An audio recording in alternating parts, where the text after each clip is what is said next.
Señor, no hay palabras que puedan describir tu grandeza y tu infinito amor. Jesús, sé mi luz y mi guía, y sé el aire que respiro. Muy buenos días, amados hermanos y hermanas en Cristo Jesús. Los saludo cordialmente para compartirles el devocional del día miércoles 25 de junio que se encuentra en el libro de Salmos capítulo 79. El título del tema es En medio de la tragedia. Así que vamos a orar para entregarle este tiempo a nuestro Dios y sea su Santo Espíritu el que nos ayude a entender su palabra. Vamos a orar. Padre bueno, gracias por tu palabra, Señor, que nos guía en cada paso que nosotros damos, Señor. Te pedimos el auxilio de tu Espíritu Santo para entender tu palabra conforme a tu voluntad, Señor, y en su contexto. Venimos a ti en el nombre de Jesucristo. Amén. Bueno, hermanos, me ha tocado compartir un tema de bastante coyuntura, porque sabemos que actualmente Israel, el pueblo de Dios, se encuentra bajo ataque, bajo conflicto contra Irán. Así que siempre van a ir nuestras oraciones por Israel, porque es el pueblo que Dios escogió. Entonces vamos a compartir este Salmo 79, que es una lamentación luego de la destrucción de Jerusalén y también la profanación del templo. En este caso el salmista suplica a Dios justicia contra los invasores y también suplica el perdón de los pecados del pueblo, así como su restauración y su protección. Y esta petición culmina con una promesa de alabanza eterna, perpetua. Amén. Entonces, como antecedente tenemos el Salmo 78, que muestra la ingratitud y los juicios de los israelitas durante su liberación, ¿no? Entonces, vamos a ver cuál fue el contexto en el cual fue escrito este salmo. Este salmo se titula en algunas versiones Salmo de Asaf, pero tengamos en cuenta que la destrucción de Jerusalén y el templo por parte de los babilonios fue en el año 586 a.C., mientras que Asaf vivió durante el reinado de David, ¿no? Porque era uno de los músicos principales. Sin embargo, cuando dice Salmo de Asaf, se refiere a uno de la descendencia de Asaf, a un salmista, ¿no? A un adorador de la descendencia de Asaf, ¿ok? Este salmo invoca un juicio sobre los enemigos, pero esto se encuentra enmarcado en una súplica y en un anhelo de la redención. Entonces, vamos a leer este Salmo 79 que tiene 13 versos. Primero en la versión Nueva Traducción Viviente por un tema de entendimiento. Sin embargo, el análisis verso por verso lo vamos a hacer en la versión Reina Valera, que para mí es la mejor versión porque es una traducción más literal a las escrituras originales. Pero también por un tema de entendimiento lo vamos a complementar con Dios habla hoy. Así que empecemos leyendo la palabra. Los primeros 5 versos son una parte de lamentación. Dice así, el título, Lamento por la destrucción de Jerusalén, Salmo de Asaf. ¿Ok? Entonces empieza la lamentación en el verso 1. Oh Dios, naciones paganas conquistaron tu tierra, tu posesión más preciada. Profanaron tu santo templo y convirtieron a Jerusalén en un montón de ruinas. Dejaron los cadáveres de tus siervos como alimento para las aves del cielo. La carne de los justos se ha convertido en comida para los animales salvajes. La sangre fluyó como agua por toda Jerusalén. No queda nadie para enterrar a los muertos. Nuestros vecinos se mofan de nosotros. Somos objetos de desprecio y desdén de quienes nos rodean. Oh Señor, ¿hasta cuándo seguirás enojado con nosotros? ¿Será para siempre? ¿Hasta cuándo arderá tu celo como el fuego? Amén. Luego, desde los versos 6 al 12, es una oración pidiendo justicia. Vamos a leerlo. Verso 6. Derrama tu ira sobre las naciones que niegan en reconocerte, sobre los reinos que no invocan tu nombre, pues devoraron a tu pueblo Israel y convirtieron la tierra en un desierto desolado. No nos hagas responsables por los pecados de nuestros antepasados, que tu compasión satisfaga pronto nuestras necesidades, porque estamos al borde de la desesperación. Ayúdanos, oh Dios de nuestra salvación. Ayúdanos por la gloria de tu nombre. Sálvanos y perdona nuestros pecados por la honra de tu nombre. ¿Por qué se les permite a las naciones paganas burlarse y preguntar, ¿dónde está tu Dios? Muéstranos tu venganza contra las naciones, porque han derramado sangre de tus siervos. Escucha el lamento de los prisioneros. Demuestra tu gran poder al salvar a los condenados a muerte. Oh Señor, multiplica 7 veces tu venganza contra nuestros vecinos por la burla que han lanzado contra ti. ¿Ok? Y el último verso de este Salmo 79 es una promesa de alabanza. Y dice así el verso 13. Entonces nosotros, tu pueblo, las ovejas de tu prado, te agradeceremos por siempre y para siempre, y alabaremos tu grandeza de generación en generación. Entonces vemos que este es un salmo donde hay una situación de calamidad nacional que coincide con los eventos del 586 a.C., cuando Nabucodonosor, el rey de Babilonia, destruyó Jerusalén y el templo. Y continúa con una... y es un periodo de gran lamentación. Entonces, por tal motivo, muchos de los eruditos concluyen que este salmo fue compuesto por los descendientes o la escuela de Asaf durante el exilio de Israel. Amén. Entonces vamos a analizar verso por verso. Verso 1, en Reina Valera.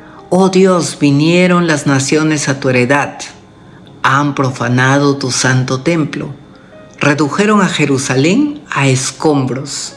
En Dios habla hoy dice, oh Dios, los paganos han invadido tu propiedad, han profanado tu santo templo y han convertido en ruinas a Jerusalén. Entonces, en este primer verso se describe que los invasores entraron a Jerusalén y también al templo. ¿Y qué más hicieron estos invasores? Profanaron, hicieron una violación de los ritos y de la moral. Entonces, cuando dice que quedaron en escombros, significa también una desolación espiritual. O sea, estos invasores han venido contra Israel y también contra el templo de Dios, profanándolo. ¿Ok? Verso 2. Dieron los cuerpos de tus siervos por comida a las aves de los cielos, la carne de tus santos a las bestias de la tierra. Entonces, estos invasores tenían un desprecio total hacia los siervos de Dios.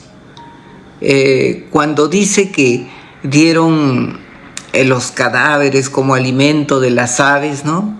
Simboliza una humillación total. Simboliza la situación en la cual se encontraba Israel en ese momento, cuando los invadieron. El verso 3 dice, derramaron su sangre como agua en los alrededores de Jerusalén y no hubo quien los enterrase. Entonces, cuando dice sangre como agua, nos está sugiriendo un flujo incontrolable, que había una tal cantidad de muertes y estos muertos quedaban tirados en las calles. No había nadie que los entierre. Imagínense cuál era la situación. El olor tan fétido, los buitres volando, la gente desolada, triste. Fue una situación bien crítica cuando los babilonios invadieron Jerusalén. Sigamos en el verso 4.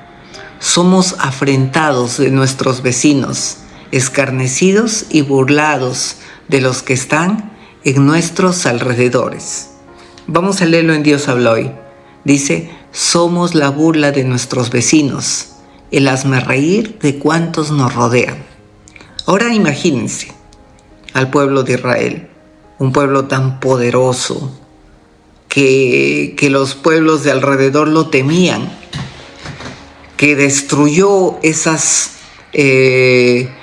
muros de Jericó y que tenía la presencia de Dios que los protegía. Ahora en esta situación, ¿cómo se encontraban? Desolados, tristes. Entonces, imagínense cómo los miraban sus vecinos. Se burlaban, se volvieron en el hazmerreír.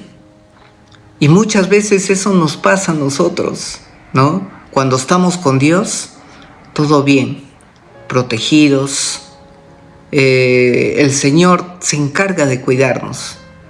Pero cuando dejamos a Dios de lado, todo empieza a destruirse.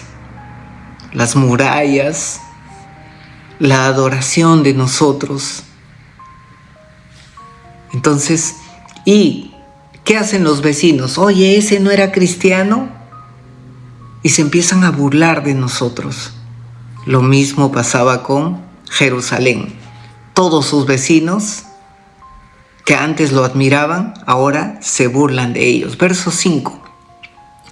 ¿Hasta cuándo, oh Jehová, te enojarás para siempre? ¿Arderá como fuego tu furor? Entonces, en Dios habló y dice, oh Señor, ¿hasta cuándo estarás enojado?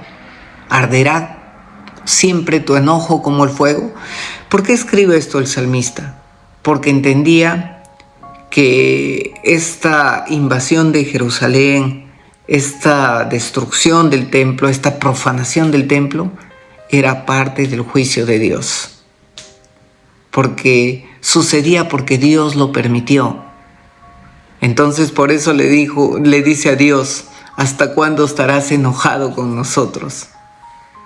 Y eso es lo que pasa cuando nos alejamos de Dios. Quedamos expensas del enemigo. ¿Y el enemigo para qué ha venido? Para hurtar, matar y destruir. O sea, no solamente se va a conformar con que nos apartemos de Dios, sino va a querer dejarnos en la posición más terrible. Verso 6. Ya lo primero era una lamentación, ¿no? La segunda parte ya es una petición sobre las naciones paganas. Verso 6 dice, derrama tu ira sobre las naciones que no te conocen y sobre los reinos que no invocan tu nombre. Entonces, ¿qué estaba haciendo el salmista? Estaba implorando justicia divina sobre los que derramaron sangre del pueblo de Israel. No es venganza personal, sino es una restauración del honor de este pueblo. Entonces, verso 7 dice, ¿por qué han consumido a Jacob y su morada han asolado? En Dios habla hoy, porque ellos devoraron a Jacob y convirtieron en ruinas el país. O sea, devorar a Jacob, ¿qué significaba? Devorar a toda una nación, porque Jacob representaba a Israel, ¿no? Y dice, han asolado la morada o han convertido en ruinas el país. Entonces, ¿qué habían hecho estos invasores? Habían destruido al pueblo de Israel y también su identidad nacional. Verso 8. No recuerdes contra nosotros las iniquidades de nuestros antepasados. Vengan pronto tus misericordias a encontrarnos, porque estamos muy abatidos. Entonces, ¿qué le está suplicando aquí el salmista a Dios? Entiende en primer lugar que esto es parte del juicio de Dios. Recordemos que han venido profetas tras profetas, advirtiendo al pueblo de Dios: arrepiéntanse, vuelvan de sus malos caminos. Y el pueblo de Dios no hizo caso a los profetas. Los mataron, perseveraron en su maldad, en su idolatría.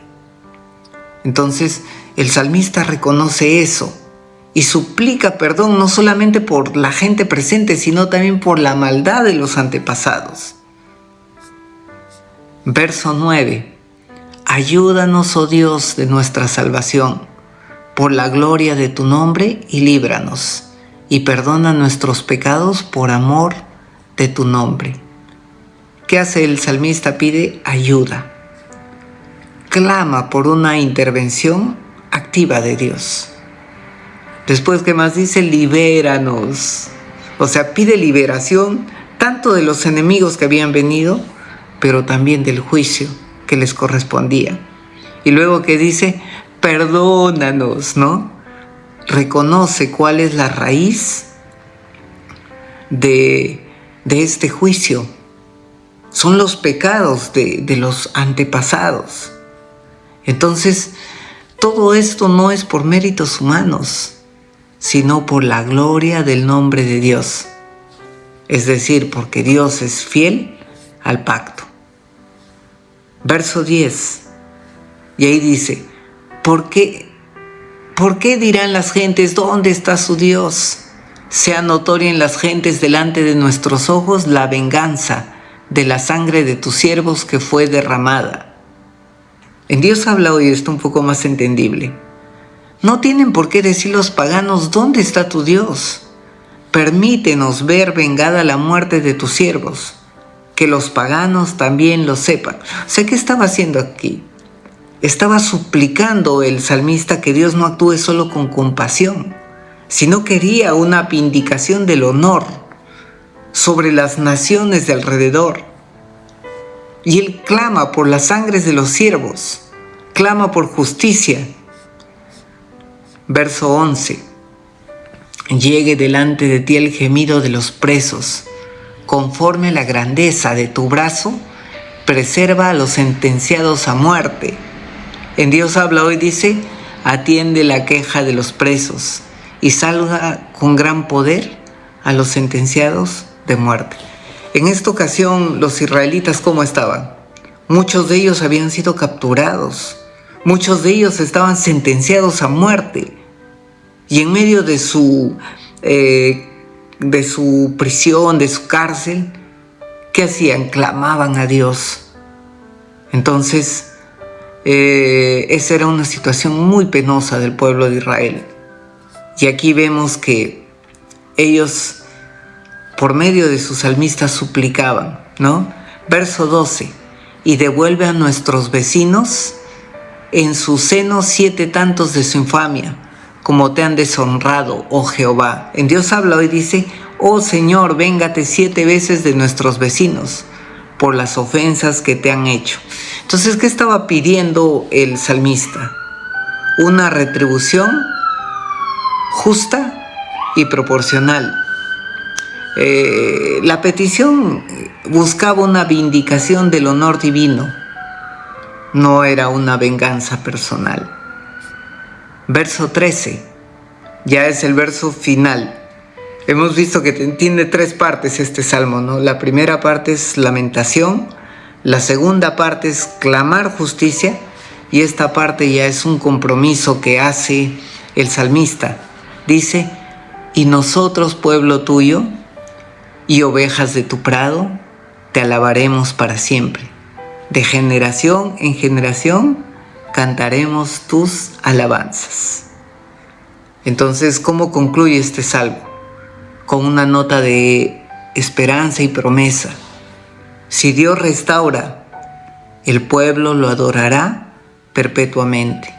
Y el uso del término ovejas implica una relación de cuidado, guía y dependencia de parte de Dios con su pueblo. Así que, amados hermanos, vemos que este salmo es un clamor nacional por la restauración del pueblo de Israel representado por su salmista, ¿no? Pidiendo y suplicando ayuda, suplicando protección. Y sabemos que en este tiempo también muchos de los israelitas están sufriendo angustia porque caen las bombas, los misiles alrededor de ellos y tienen que correr a los búnkers. Y muchos de ellos son civiles que no tienen nada que ver, pero están clamando por la protección de Dios. Así que, amados hermanos, no dejemos de clamar por Israel, porque también nosotros somos parte de ese pueblo que fuimos adoptados por la sangre poderosa de Cristo Jesús. Entonces, ¿qué aplicaciones prácticas podemos sacar? 1, debemos de orar con honestidad, porque en este caso este salmo nos enseña que podemos expresar nuestro dolor delante de Dios, inclusive cuando el mal parezca triunfar. Otro, debemos de buscar la justicia de Dios, no buscar una venganza personal. Entonces, el autor de este salmo suplica por justicia, no por un odio personal. Y eso es muy importante, porque nosotros debemos de entender que no es nuestra la venganza. Dice la palabra de Dios, mía es la venganza. Así que el Señor es el que se encarga. Lo tercero es que debemos de recordar nuestro compromiso con Dios. Entra en momentos de crisis, ¿no? Entonces, el salmista, ¿cómo termina? Termina como una alabanza que promete fidelidad después del juicio. Entonces, lo otro que también debemos de hacer es permitir que el sufrimiento impulse a una oración como pueblo. Y debemos de unirnos en oración, tanto por nuestra nación, por todas las situaciones que pasan, y también por la nación de Israel. Vamos a orar. Padre Bello, gracias por tu palabra, Señor, que nos permites entender el contexto de cómo fue la invasión de Jerusalén y también la destrucción del templo y la profanación, Señor. Nosotros en este tiempo, mi Dios bendito, sabemos que tu pueblo Israel está bajo ataque, Señor. Y te pedimos tu protección divina, Señor. Y también te pedimos que nos protejas a nosotros, porque nosotros somos parte de tu pueblo adoptado, Señor. Suplicamos por tu compasión, suplicamos por tu misericordia, Señor. Y hemos venido en el nombre de Jesucristo. Amén. Señor, no hay palabras que puedan describir tu grandeza y tu infinito amor.